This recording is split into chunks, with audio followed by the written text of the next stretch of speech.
Now folks, me being the cool Spider-Man, I'm going to tell you quite a few jokes, but the first two go like this.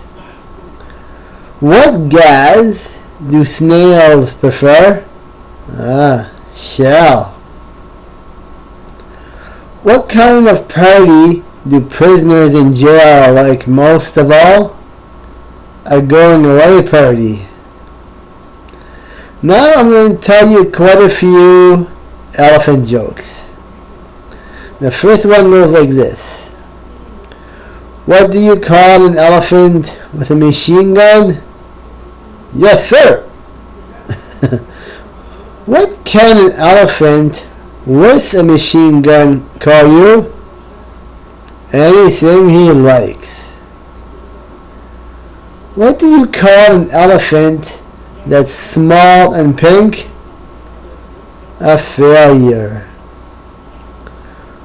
What is stronger than an elephant or a snail? Well, a snail obviously, because it carries its home. An elephant just carries its trunk. Now, what do you give an elephant with big feet?